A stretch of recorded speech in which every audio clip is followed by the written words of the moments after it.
Welcome to Abi's physics. നമ്മൾ electric field ആണ് determine ചെയ്തുകൊണ്ടിരിക്കുന്നത്.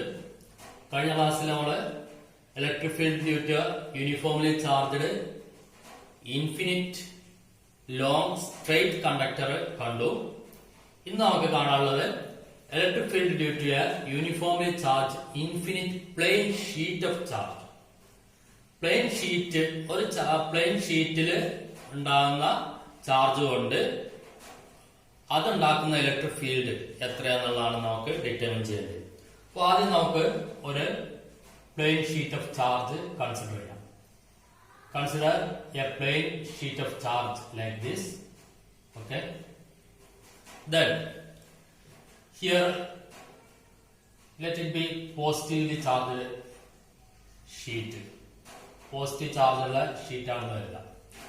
അപ്പൊ നമുക്ക് ഇലക്ട്രിക് ഫീൽഡ് കിട്ടിയ uniformly charge infinite plane sheet എന്ന് പറയുമ്പോൾ തന്നെ അത് ഗോസ് തിയറം ഉപയോഗിച്ചാണ് നമുക്ക് കാണേണ്ടത്, അല്ലെങ്കിൽ ഗോസ് ലോ ഉപയോഗിച്ചാണ് കാണേണ്ടത്. അപ്പൊ ഗോസ് ലോ ഉപയോഗിക്കുമ്പോൾ നമ്മൾ പറഞ്ഞു നമ്മളൊരു പോയിന്റ് കൺസിഡർ ചെയ്യാണ്. ആ പോയിന്റ് വെച്ചിട്ട് നമ്മളൊരു ഗോഷ്യൻ സർഫസ് ആദ്യം ക്രിയേറ്റ് ചെയ്യും, ഒരു ഇമാജിനറി സർഫസ് ഉണ്ടാക്കും. അപ്പൊ കഴിഞ്ഞ ഘട്ടത്തിൽ നമ്മൾ ഒരു ഇമാജിനറി സർഫസ് ഉണ്ടാക്കി ആ ഇൻഫിനിറ്റ് ലോങ് കണ്ടക്ടർ ഉൾപ്പെടുന്ന ഒരു ഗോഷ്യൻ സർഫസ് ക്രിയേറ്റ് ചെയ്തു. അത് ഒരു സിലിണ്ടർ ആയിരുന്നു. ഇവിടെ അതേപോലെ തന്നെ നമ്മൾ ഈ ഒരു പോയിന്റിലെ ഇലക്ട്രിക് ഫീൽഡ് ആണ് ഡിറ്റർമിൻ ചെയ്യാൻ പോകുന്നത്. ആ പോയിന്റിൽ ഇലക്ട്രിക് ഫീൽഡ് ഡിറ്റർമിൻ ചെയ്യാൻ പോകുമ്പോൾ നമ്മൾ ഇതിന്റെ സെന്ററിൽ നിന്ന്, ഈ പ്ലെയിൻ ഷീറ്റിന്റെ സെന്ററിൽ നിന്ന് ഇങ്ങോട്ടുള്ള distance let it be r. Centre of the plane sheet and the distance between the center of the plane sheet and the point at which we are determining the electric field. Now we are creating a Gaussian surface containing this point. So let consider a Gaussian surface containing this point. Consider it as a, again similar to last class, consider it as a cylinder. So this is the Gaussian surface we are creating. It is like a cylinder. So this distance between this point P and the center of this sheet is R. Like this cylinder, the portion of the cylinder will be in this direction also. So it will also be like this. Okay. This distance also equal to R from the center to this point. Okay. So we have the Gaussian surface now and the plane sheet of charge. Now, what will be the electric flux through a small area at this face? Consider a small area dA at this face. And we have to determine the electric flux through this small area first. Then, integrating it, we can look what is the electric flux through the Gaussian surface. So, consider a small area dA here. The dA vector and the electric field vector. Electric field is acting in this direction and dA is also in the same direction. Okay. And similarly, there will be a small area in this face also. Consider small area dA in this face also. This dA is acting in this direction and the electric field also acting in the same direction. That is not electric field kuda ee direction avunnathu. We know that in the case of positive charge, the electric field is always directed outwards. Appo ivada electric sheet, the plane sheet of charge, positively charged plane sheet of charge aanu. അതുകൊണ്ട് തന്നെ plain sheet of charge ഈ സൈഡിൽ നിന്ന് electric field അങ്ങോട്ടും മറ്റേ സൈഡിൽ നിന്ന് ഇങ്ങോട്ടും ആയിരിക്കും. അതുകൊണ്ടാണ് ഇലക്ട്രിക് ഫീൽഡ് ഇവിടെ ഈ ഡയറക്ഷനിലും ഇപ്പുറം ഈ ഡയറക്ഷനിലും ആയത്. Okay, now you are considering a small area on the curved surface. It will be like this, the curved surface dA, and it is the direction of this area vector will be upward. So it is clear that at this point, at this face, at the face of this cylinder, the electric field vector and dA are in same direction or theta equal to 0 in that case at this point. Similarly, at this point, the electric field and dA are in same direction. That means theta equal to 0 at this point also. And at this curved surface, electric field and dA are perpendicular to each other. So theta is equal to 0. Theta is equal to 90 degree. Theta is equal to 90 degree. If you are considering area, a small area dA here, there will be also dA. The area vector dA will be perpendicular to electric field. So the electric field and area vector dA are perpendicular to each other means theta is equal to 90 degree. That means the electric field due to this curved surface will be always, the flux due to the curved surface will be always equal to 0, because we know that the flux phi is equal to integral E dot dA. Integral E dot dA is equal to integral E dA cos theta. When cos theta becomes theta is equal to 90 degree, cos theta is equal to cos 90 is equal to 0. So along the curved surface, the electric flux will be equal to 0. Okay. Now the remaining, what is the remaining? The electric flux phi E is equal to total electric flux due to this Gaussian surface will be equal to the electric flux due to this phase and this phase. So we can write it as integral E dot dA plus integral E dot dA. That's equal to 2 integral E dot dA is equal to 2E integral dA. 2E integral dA. Okay. E dot dA means E dA cos theta, and cos theta becomes cos 0, it is equal to 1. That is why this one is this equation. So phi E is equal to 2E integral dA. Let it be equation 1. Now, by Gauss law, what is Gauss law? Phi E is equal to 1 by epsilon 0 times the charge enclosed. Let the charge density of this plane sheet be sigma. If charge density is equal to sigma, we have studied that sigma is equal to dq by dA, surface area.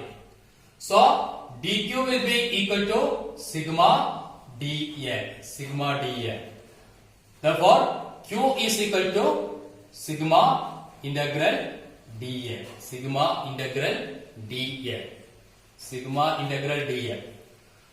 So this equation becomes Gauss theorem. By Gauss law, phi is equal to 1 by epsilon 0 q. This becomes 1 by epsilon 0.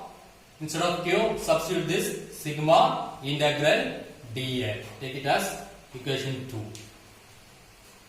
So the left hand side of both equations are same.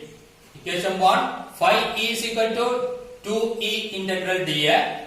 Equation 2, phi E is equal to 1 by epsilon 0 sigma integral dA. That means from 1 and 2, we can write it as we can write it as 2E integral dA is equal to 2E integral dA is equal to 1 by epsilon 0 sigma integral dA. Okay. Now integral dA and integral dA, that is cancelled. So the electric field E is equal to sigma by 2 epsilon 0. So that is the equation for the electric field due to a uniformly charged infinite plane sheet. Electric field E is equal to sigma by 2 epsilon 0. Now in vector form, we can write in vector form electric field E is equal to sigma by 2 epsilon 0 unit vector n, where this unit vector n is along the direction of the distance r. The direction of distance r. So, electric field, the electric field intensity E is equal to sigma by 2 epsilon 0 vector, unit vector n. So, the magnitude of electric field due to a uniformly charged infinite plane sheet is always given by E is equal to sigma by 2 epsilon 0. We have determined the electric field due to a plane sheet of charge. It is E is equal to sigma by 2 epsilon 0. നമ്മൾ ആ ചിത്രത്തില് at a distance r എന്നൊക്കെ പറഞ്ഞിരുന്നു. at a distance r. ഇപ്പൊ final equation കിട്ടിയപ്പോ ആ r ഒന്നും കാണാനില്ല, അതൊക്കെ പോയി. അപ്പൊ electric field is equal to sigma by 2 epsilon 0 ആണ്. സിഗ്മ എന്ന് പറഞ്ഞാൽ ചാർജ് ഡെൻസിറ്റി ആണ്. എപ്സിലോൺ 0 എന്ന് പറഞ്ഞാല് റിലേറ്റീവ് പെർമിറ്റിവിറ്റി ഓഫ് ഫ്രീ സ്പേസും ആണ്. അപ്പൊ r എവിടെ പോയി? അത് ഇല്ല എന്നുള്ളതിന് meaning that this equation, this electric field does not depend upon the distance between the sheet and the point at which we are considering the electric field. Electric field consider ചെയ്യുന്ന പോയിന്റും ഷീറ്റും തമ്മിലുള്ള ഡിസ്റ്റൻസിനെ ഈ ഇലക്ട്രിക് ഫീൽഡ് ഡിപ്പെൻഡ് ചെയ്യുന്നില്ലാണ് ഈ equation നമുക്ക് മനസ്സിലായി. E equal to sigma by 2 epsilon 0. Okay. Now we can consider another special case. Electric field due to parallel sheets. രണ്ട് parallel sheets ഉണ്ടെങ്കിൽ അതുകൊണ്ടുള്ള ഇലക്ട്രിക് ഫീൽഡ് എങ്ങനെയായിരിക്കും എന്നുള്ളത്. അപ്പൊ consider A parallel sheet positively charged. It is uniformly charged with positive charge and another sheet negatively charged. It is also uniformly charged. ഇനി നമ്മൾ determine ചെയ്യാൻ പോകുന്നത് ഈ രണ്ട് ഷീറ്റ് കൊണ്ടും 3 പോയിന്റിൽ ഉണ്ടാകുന്ന ഇലക്ട്രിക് ഫീൽഡ് എത്രയാന്നുള്ളതാണ്. അപ്പൊ അതിനാദ്യം നമ്മള് P1 എന്ന് പറഞ്ഞ പോയിന്റ് കൺസിഡർ ചെയ്യുന്നു. P1 എന്ന് പറഞ്ഞ പോയിന്റ് ഈ രണ്ട് ഷീറ്റിന്റെയും സെന്റർ ഭാഗത്താണ്. അടുത്തത് P2 എന്ന് പറഞ്ഞ പോയിന്റ് അത് നെഗറ്റീവ്ലി ചാർജ്ഡ് ഷീറ്റിൽ നിന്ന് അറ്റ് ഡിസ്റ്റൻസ് r. P3 എന്ന് പറയുന്ന ഒരു പോയിന്റ് അത് പോസിറ്റീവ്ലി ചാർജ്ഡ് ഷീറ്റിൽ നിന്ന് അറ്റ് ഡിസ്റ്റൻസ് r. ഓക്കെ. അപ്പൊ നമുക്ക് ഈ 3 പോയിന്റിലും എങ്ങനെയായിരിക്കും ഇലക്ട്രിക് ഫീൽഡ് ഉണ്ടാകുന്നതെന്ന് നോക്കാം. അപ്പൊ ആദ്യം നമുക്ക് P2 എന്ന് പറഞ്ഞ പോയിന്റ് കൺസിഡർ ചെയ്യാം. P2 എന്ന് പറഞ്ഞ പോയിന്റില് ഇലക്ട്രിക് ഫീൽഡ് നമുക്കറിയാം. Electric field E is equal to എത്രയായിരുന്നു? ഇപ്പൊ നമ്മൾ ഡിറ്റർമിൻ ചെയ്ത് കഴിഞ്ഞത് sigma by 2 epsilon 0. Sigma by 2 epsilon 0. Sigma is the charge density of this sheet and the charge density of two sheets are same. So അതായത് ഒരേ area ആണ്, ഒരേ തരം ഒരേ ഈക്വൽ ചാർജസ് ആണ് ഇതില് ചെയ്തിരിക്കുന്നത്. സോ ഒന്ന് നെഗറ്റീവ് ചാർജ് ഒന്ന് പോസിറ്റീവ് ചാർജ് മാത്രമേ വ്യത്യാസമുള്ളൂ. അതുകൊണ്ട് charge density will be the same. So electric field at point P2 is equal to sigma by 2 epsilon 0. അതിന്റെ ഡയറക്ഷൻ എങ്ങനെയായിരിക്കും? ഇത് നെഗറ്റീവ് ചാർജ് ആണ്. അതുകൊണ്ട് തന്നെ ഇലക്ട്രിക് ഫീൽഡ് ഒക്കെ നമ്മൾ കുറെ ക്ലാസ്സുകൾക്ക് മുമ്പ് പഠിച്ചിരുന്നു. നെഗറ്റീവ് ചാർജ് ആണെങ്കിൽ ഇലക്ട്രിക് ഫീൽഡ് എല്ലാം അതിലേക്ക് ഡയറക്ട് ചെയ്യുന്നത്, ആ ഷീറ്റിലേക്കായിരിക്കും ഡയറക്ട് ചെയ്ത് വരുന്നത്. അപ്പൊ നമുക്ക് പറയാം ഇലക്ട്രിക് field is in this direction. Electric field is in this direction. എവിടുന്ന്? P2 എന്ന് പറഞ്ഞ പോയിന്റില് റൈറ്റ് നിന്ന് ലെഫ്റ്റിലേക്കായിരിക്കും ഇലക്ട്രിക് ഫീൽഡിന്റെ direction. Now consider this point P3. P3 എന്ന് പറഞ്ഞ പോയിന്റ് കൺസിഡർ ചെയ്യാം. അവിടെ ഇലക്ട്രിക് ഫീൽഡ് എന്ന് പറയുന്നത് പോസിറ്റീവ്ലി ചാർജ്ഡ് ഷീറ്റ് കൊണ്ടാണ് ഇലക്ട്രിക് ഫീൽഡ് ഉണ്ടാകുന്നത്. അപ്പൊ P3 എന്ന് പറഞ്ഞ പോയിന്റ് ഇതേ ഡിസ്റ്റൻസ് r എന്ന ഡിസ്റ്റൻസിലാണെങ്കിൽ അവിടെ നമുക്ക് ഇലക്ട്രിക് ഫീൽഡ് എന്ന് പറയുന്നത് E is equal to sigma by 2 epsilon 0 again. Sigma by 2 epsilon 0. ഇവിടെ സിഗ്മ എന്ന് പറയുന്നത് ഈ ഷീറ്റിന്റെ ചാർജ് ഡെൻസിറ്റി ആണ്. It is same as the first sheet. അപ്പോ ഇവിടെ നമ്മള് സിഗ്മ ബൈ 2 epsilon 0 എന്ന് കിട്ടി. But here what is the direction? എന്തായിരിക്കും ഡയറക്ഷൻ എന്ന് പറയുന്നത്? ഇറ്റ് ഈസ് ഈ പോസിറ്റീവ് എന്ന് പറയുന്നത് ഏത് ഡയറക്ഷൻ ആയിരിക്കും? ഇങ്ങോട്ടാണോ അതോ പുറത്തേക്കാണോ? എങ്ങോട്ടാണ് ഡയറക്ഷൻ വരിക? ഇത് പോസിറ്റീവ് ആണ്. ഈ ഷീറ്റ് പോസിറ്റീവ് ആയതുകൊണ്ട് ഡയറക്ഷൻ പുറത്തേക്കായിരിക്കും. അതായത് ഒന്ന് പോസിറ്റീവ്ലി ചാർജ്ഡ്, ഇത് നെഗറ്റീവ് ചാർജ് ആയതുകൊണ്ട് എല്ലാ ഇലക്ട്രിക് ഫീൽഡും ഇങ്ങോട്ട് ഡയറക്ഷൻ ആ ഷീറ്റിന്റെ അടുത്തേക്ക് ഡയറക്ട് ചെയ്യുന്നു. ഇവിടെ പോസിറ്റീവ്ലി ചാർജ് ആയതുകൊണ്ട് പോസിറ്റീവ് ചാർജിന് പുറത്തേക്ക് ഡയറക്റ്റ് ചെയ്യുന്നു. അപ്പൊ നമുക്കറിയാം ഇവിടെ ഇപ്പൊ ഈ P2 എന്ന് പറഞ്ഞ പോയിന്റിലും P3 എന്ന് പറഞ്ഞ പോയിന്റിലും നമ്മൾ ഇലക്ട്രിക് ഫീൽഡ് ഡിറ്റർമിൻ ചെയ്യുമ്പോൾ അത് രണ്ടും ഓപ്പോസിറ്റ് ഡയറക്ഷനിലാണ് വന്നിരിക്കുന്നത്. സോ ഓപ്പോസിറ്റ് ഡയറക്ഷൻ ആയിട്ട് ഇത് രണ്ടും ക്യാൻസൽ ചെയ്തു. ഈ രണ്ട് പോയിന്റ്, അതായത് ഈ രണ്ട് ഷീറ്റ് കൊണ്ടും പുറത്തുണ്ടാവുന്ന ഷീറ്റിന്റെ പുറം ഭാഗത്തുണ്ടാവുന്ന ഇലക്ട്രിക് ഫീൽഡ് മൊത്തം അങ്ങനെ ക്യാൻസൽ ചെയ്ത് പോകും. ഇതുകൊണ്ടുണ്ടാവുന്നതൊക്കെ ഇതുകൊണ്ട് ക്യാൻസൽ ചെയ്ത് പോകും. Okay, now what is the electric field at this point P1? Electric field P1 എന്തായിരിക്കും? P1 എന്ന പോയിന്റില് നമുക്ക് കാണാൻ സാധിക്കുന്നത് ഇവിടുത്തെ electric field due to this one, ഈ നെഗറ്റീവ് ചാർജ് ആയതുകൊണ്ട് നമുക്ക് പറയാം ഇലക്ട്രിക് ഫീൽഡ് അറ്റ് P1 E negative is equal to sigma by 2 epsilon 0 again. Sigma by 2 epsilon 0. Already we have determined. And it is in this direction. അല്ലെ, ഇങ്ങോട്ടാണ്, അതായത് negative ചാർജിലേക്കാണ് പോയിക്കൊണ്ടിരിക്കുന്നത്, negative ചാർജിലേക്ക്. Similarly, what will be the electric field due to positive charge? ഈ positive sheet കൊണ്ടുണ്ടാകുന്ന electric field at this point P, it is also sigma by 2 epsilon 0. Sigma by 2 epsilon 0. അത് എങ്ങോട്ട് direct ചെയ്തിരിക്കുന്ന positive sheet ആണ്. അതുകൊണ്ട് ഇത് positive ഷീറ്റിൽ നിന്ന് പുറത്തേക്കാണ്. എന്ന് വെച്ചാൽ അതേ ഡയറക്ഷനിൽ തന്നെ, അതായത് നെഗറ്റീവ് ഷീറ്റിലേക്ക് ഉണ്ടായിരുന്ന അതേ ഡയറക്ഷനിൽ തന്നെ പോസിറ്റീവ് ഷീറ്റിലും ഡയറക്ഷൻ വരുന്നത്, ഇലക്ട്രിക് ഫീൽഡിന്റെ ഡയറക്ഷൻ വരുന്നത്. അപ്പൊ total electric field E will be equal to E negative plus E positive. ഈ നെഗറ്റീവും ഈ പോസിറ്റീവും ടോട്ടൽ ചെയ്യാം. അപ്പോ എന്തായി? Sigma by 2 epsilon 0 plus sigma by 2 epsilon 0. That means the total electric field at this point P1 due to these two parallel sheets will be equal to sigma plus sigma. It is 2 sigma by 2 epsilon 0. It becomes sigma by epsilon 0. That is the electric field due to parallel sheets at their center is equal to sigma by epsilon 0. Outside ഉള്ള electric field എല്ലാം cancel ചെയ്ത് പോകും. ബാക്കി സെൻട്രലും ഇതിനകത്ത് ഈ ഷീറ്റിന്റെ ഉൾഭാഗത്ത് മാത്രമേ ഇലക്ട്രിക് ഫീൽഡ് ഉണ്ടായിരിക്കുള്ളൂ. So remember, E is equal to sigma by epsilon 0 in the case of electric field due to two parallel sheets. ഇത് ഓർമ്മിച്ച് വെക്കുക, കാരണം നിങ്ങൾക്ക് കപ്പാസിറ്ററിന്റെ കേസിൽ ഇങ്ങനെ രണ്ട് പാരലൽ ഷീറ്റ്സ് ആണ് വരുന്നത്, അതിൽ നമുക്ക് ആവശ്യം വരും. So electric field E is equal to sigma by epsilon 0 in the case of two parallel sheets which are uniformly charged.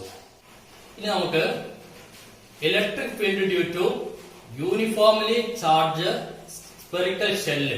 എങ്ങനെയാണ് ഒരു spherical shell, uniformly charge spherical shell കൊണ്ട് ഇലക്ട്രിക് ഫീൽഡ് ഉണ്ടാകുന്നത് എങ്ങനെയാന്ന് നോക്കാം. അപ്പൊ സ്പെറിക്കൽ ഷെല്ല് എന്ന് പറയുമ്പോൾ മനസ്സിലാക്കുക, അത് ഒരു ഹോളോ സ്ഫിയർ ആണ് സ്പെറിക്കൽ ഷെല്ല് എന്ന് പറയുന്നത്. അപ്പൊ ഇവിടെ ഇതിനകത്ത് ഒരു ചാർജ് ഉണ്ടെങ്കിൽ, +q ചാർജ് ഉണ്ടെങ്കിൽ അല്ലെങ്കിൽ -q ചാർജ് ഉണ്ട് നോക്കുക. ഈ ചാർജ് എന്ന് പറയുന്നത് ഈ ഷെല്ലിന്റെ ഔട്ടർ ബോഡിയിൽ മുഴുവൻ എന്ത് ചെയ്തിരിക്കും? ഔട്ടർ ബോഡിയിലായിരിക്കും ഡിസ്ട്രിബ്യൂട്ട് ചെയ്തിരിക്കുന്നത്. അതായത് ഒരു ചാർജ് ഉണ്ടെങ്കിൽ അത് ഇതിന്റെ outer uniformly charge spherical shell എന്ന് പറഞ്ഞാൽ ഇതിന്റെ ബോഡിയിലാണ് ആ ചാർജ് റിസൈഡ് ചെയ്യുന്നത്. അപ്പോ നമുക്ക് ഈ ഒരു ചാർജ് കൊണ്ട് ഒരു ഡിസ്റ്റൻസ് നമുക്ക് ഈ ഇതിന്റെ സ്പെറിക്കൽ ഷെല്ലിന്റെ radius let it B r ആണെന്ന് കരുതാം, radius r. We have to determine the electric field at this point P due to this charge Q. So let this distance between the center of the charge and this point, let it be small r. Small r ആണ് ഈ distance എന്ന് പറയുന്നത്. അങ്ങനെയാണെങ്കിൽ നമുക്കറിയാം ഈ ഒരു കേസിൽ നമ്മൾ ഒരു ഗോഷ്യൻ സർഫസ് ആദ്യം ക്രിയേറ്റ് ചെയ്യണം. ഇതൊരു സ്ഫിയർ ആയതുകൊണ്ട് നമുക്ക് ഒരു സിലിണ്ടറിക്കൽ രൂപത്തില് ഗോഷ്യൻ സർഫസ് ക്രിയേറ്റ് ചെയ്യാൻ സാധിക്കില്ല. അപ്പൊ നമുക്ക് ഇവിടെ ഈ ഗോഷ്യൻ സർഫസ് സ്പെറിക്കൽ ഷെല്ലിന്റെ കേസിൽ ഗോഷ്യൻ സർഫസ് പറയുന്നത് അതും ഒരു സ്പിയർ ഷേപ്പില് ക്രിയേറ്റ് ചെയ്യാം. Okay, so this dotted line indicates the Gaussian surface in this case. And the charge density എന്ന് പറഞ്ഞാൽ ഈ ചാർജ് മുഴുവൻ ഇതിന്റെ പുറത്ത്, ഈ സ്ഫിയറിന്റെ പുറത്ത് മുഴുവൻ ഡിസ്ട്രിബ്യൂട്ട് ചെയ്തേക്കാണ്. So let the charge density be sigma, and we know that sigma is equal to dq by dN. Okay, now what will be the flux due to this charge at that point P? According to our equation, flux phi E is equal to integral E dot dN, and in this case we can write it as integral dN. And what is dA? dA is a small area we are considering. So integral dA is equal to the total area of this sphere. So integral dA is equal to, what is the equation for area of the sphere? It is 4 pi into r square. We are considering the area of this outer surface, that is the Gaussian surface. So the area, this r is the small r. So 4 pi r square. Okay, so this becomes phi E is equal to, we can write it as phi E is equal to E integral dA means E into 4 pi r square. It will be equation 1. E into 4 pi r square. Okay. Now, according to Gauss law, phi E is equal to 1 by epsilon 0 times the charge enclosed Q. So, from this equation, the charge density sigma is equal to dq by dA. So, dq is equal to sigma dA, or Q is equal to sigma integral dA. And here integral dA means it is the, here we are considering the charge and the charge density sigma, charge density over this sphere. So this integral dA becomes the r, 4 pi r square means which are the radius of the sphere. That is integral dA becomes sigma 4 pi capital R square. So Q is equal to sigma 4 pi R square. So this becomes phi E is equal to 1 by epsilon 0 into sigma 4 pi R square. That will be equation 2. So LHS are same. So we can write it as E 4 pi r square is equal to 1 by epsilon 0 sigma 4 pi r square. Therefore, E is equal to sigma 4 pi r square divided by epsilon 0, that is this side, and this 4 pi r square. Okay, 4 pi and 4 pi cancels. The remaining is E is equal to sigma by epsilon 0 r square by r square.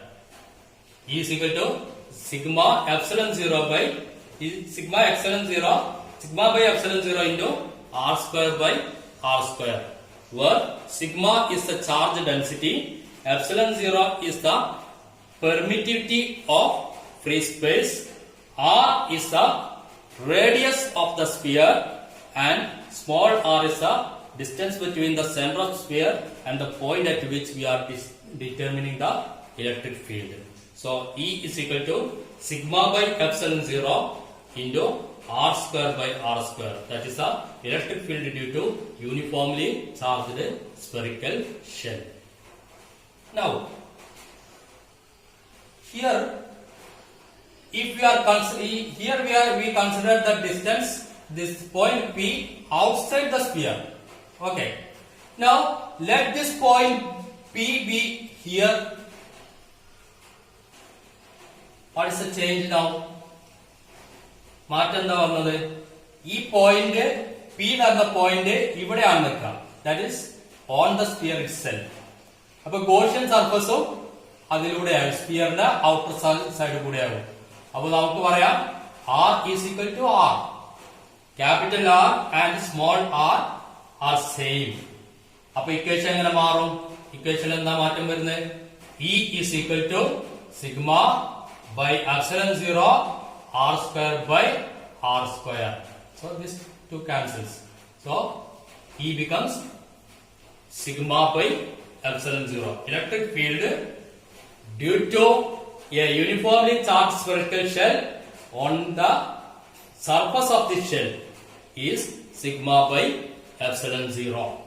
Now, if this point P is inside this sphere, we are considering the point P here. What will be the electric field there?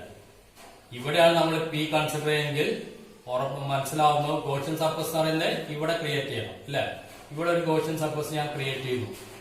അവിടെ Gaussian surface, അവിടെ imaginary Gaussian surface create ചെയ്ത് കഴിഞ്ഞാൽ what is the charge enclosed? Charge ഉണ്ടാവില്ല. കാരണം ഈ charge എന്ന് പറയുന്നത് ഇവിടെ അല്ല നിൽക്കുന്നത്. ഇപ്പൊ നമ്മൾ പറഞ്ഞ ഈ Q എന്ന് പറഞ്ഞ ചാർജ് ഇവിടെ അല്ല നിൽക്കുന്നത്. എവിടെയുള്ളത്? ഈ സർഫസിലാണ് ചാർജ് ഉള്ളത്. അപ്പൊ ഇവിടെ ഇങ്ങനെ ഒരു ഗോഷ്യൻ സർഫസ് ക്രിയേറ്റ് ചെയ്ത് കഴിഞ്ഞാൽ there is no charge at all. അവിടെ ചാർജ് ഇല്ല എന്ന് പറഞ്ഞാൽ electric field E will be equal to 0. Electric field E will be equal to 0 because we know that the flux phi E is equal to 1 by epsilon 0 times the charge enclosed Q. So charge enclosed is equal to 0. That means there is no flux. No flux means there is no electric field. So E is equal to, E will be equal to 0 inside the sphere. So this vanishing of electric field inside a cavity in a conductor is called electrostatic shielding. Electrostatic shielding. Electrostatic shielding എന്ന് പറഞ്ഞാല് vanishing of electric field inside a conductor. ഇവിടെ സ്പിയറിന്റെ അകത്ത് electric field ഇല്ലാതെയാവാണ്. അതിനാണ് നമ്മൾ electrostatic shielding എന്ന് പറയുന്നത്. അപ്പൊ ഈ ഇലക്ട്രോസ്റ്റാറ്റിക് ഷീൽഡിംഗ് കൊണ്ട് ഒരു ഗുണമുണ്ട്. എന്താ ഗുണം? ഇപ്പോ നല്ല ഇടിമിന്നലുള്ള സമയമാണെങ്കിൽ നമ്മൾ യാത്ര പോയിക്കൊണ്ടിരിക്കുകയാണ്. യാത്ര പോയിക്കൊണ്ടിരിക്കുന്ന സമയത്ത് ഒരിക്കലും നമ്മള് ഇപ്പൊ ബസ്സാണെങ്കിലും കാറാണെങ്കിലും അതിനകത്ത് നിന്ന്, ബസ്സും കാറൊക്കെയാണ് അത് മെറ്റലാണ്, പലരും പേടിച്ചിട്ട് അത് മെറ്റലാണല്ലോ അതിലൂടെ ഇത് വരുമല്ലോ എന്ന്, മിന്നല് ഏൽക്കുമല്ലോ എന്നുള്ള പേടി ഉണ്ടാവും. പക്ഷെ ഒരിക്കലും നമ്മുടെ ഫിസിക്സ് തിയറി പ്രകാരം ഒരിക്കലും അതിനകത്ത് ഇലക്ട്രിക് ഫീൽഡ് വരില്ല. അതായത് inside A cavity the electric field is 0. അപ്പോ മിന്നലുള്ള സമയത്ത് കാറിൽ യാത്ര ചെയ്യുകയാണെങ്കിൽ കാറിനകത്ത് ഇരിക്കുന്നതാണ് സേഫ്റ്റി. അതേപോലെ ബസ്സിനകത്താണെങ്കിലും ബസ്സിനകത്ത് തന്നെ കഴിയുന്നതായിരിക്കും safe. So due to electrostatic shielding the electric field inside the cavity will be always 0. So it will be safe to remain inside the vehicle when there is lightning. Now we can represent this electric field due to a uniformly charged spherical shell by a graph. How will be that graph then? Consider this is the y-axis and this is the x-axis. So let R be taken. The distance is taken along the x-axis and electric field E along the y-axis. Now we know that at this point P there is electric field. At this point P there is no electric field. അതായത് R ഈ small r capital ആറിന് equivalent ആവുന്നത് വരെ electric field ഇല്ല. അതായത് ഇതിങ്ങനെ പോകും, ഇത്ര വരെ പോകും. ഇത് ക്യാപിറ്റൽ ആർ ആണെന്നില്ല. അപ്പൊ നമുക്കിവിടെ ആ ഒരു ചിത്രം ഒന്ന് വരയ്ക്കാം. ഇതാണ് സ്ഫെറിക്കൽ ഷെല്ല്, ഇത് R. ഓക്കെ, അപ്പൊ ഇത്രയും ഡിസ്റ്റൻസ് വരെ നമുക്ക് ഇത് 0 ആണ്. ഇനി ഇവിടെ എത്തുമ്പോഴോ ക്യാപിറ്റൽ ആറിന് ഈക്വൽ ആവുമ്പോ there is electric field E is equal to sigma by epsilon 0. അപ്പൊ ഇവിടെ ഒരു കോൺസ്റ്റന്റ് ആയിട്ടില്ല. സിഗ്മ എന്ന് പറയുന്ന കോൺസ്റ്റന്റ് ആണ്, എപ്സിലോൺ 0 എന്ന് പറയുന്ന കോൺസ്റ്റന്റ് ആണ്. അതുകൊണ്ട് ഇലക്ട്രിക് ഫീൽഡ് ഒരു കോൺസ്റ്റന്റ് വാല്യൂ ആണ്. ഓക്കെ, സോ ഇവിടുന്ന് ഇങ്ങനെ വന്നു ഇത്ര എത്തി. ഇനി ആർ അതിലും കൂടുന്നതാകുമ്പോ, അതായത് small r is greater than capital r. അപ്പൊ നമുക്കറിയാം E is equal to sigma by epsilon 0 r square by r square എന്ന ഇക്വേഷൻ. ഇതാണ് കൂടുന്നത്. ഇത് കൂടുമ്പോ ഈ കുറയും. അപ്പോ ഇവിടെ നമുക്ക് ഇങ്ങനെ കുറഞ്ഞു വരുന്നതായിട്ട് കാണാം. ഇത് ഒരു സൈഡ്. അതേപോലെ മറ്റേ സൈഡ് ഉണ്ടാവും. ഇങ്ങോട്ട് വരുമ്പോ ഇങ്ങോട്ട് വന്നു ഇവിടെ ഇങ്ങനെ ഒരു ഇ വരും. അതായത് E is equal to sigma by epsilon 0 constant E, then again it is reducing. So this will be the graph of the electric field due to uniformly charged spherical shell. This ഈ portion എന്ന് പറയുന്നത് R is equal to R. ഈ portion എന്ന് പറയുന്നത് R greater than R. ഈ portion എന്ന് പറയുന്നതും R greater than R. So that is the graphical representation of the electric field due to uniformly charged spherical shell. So that is all about this. So we have studied two types of electric field in this class. Electric field due to a uniformly charged infinite plane sheet of charge and the electric field due to uniformly charged spherical shell and their various cases. So by this first chapter, the electric field and charges ends. So review all these lessons and take note on the lessons. And if you have any doubt, please clear or comment on this video. Thank you.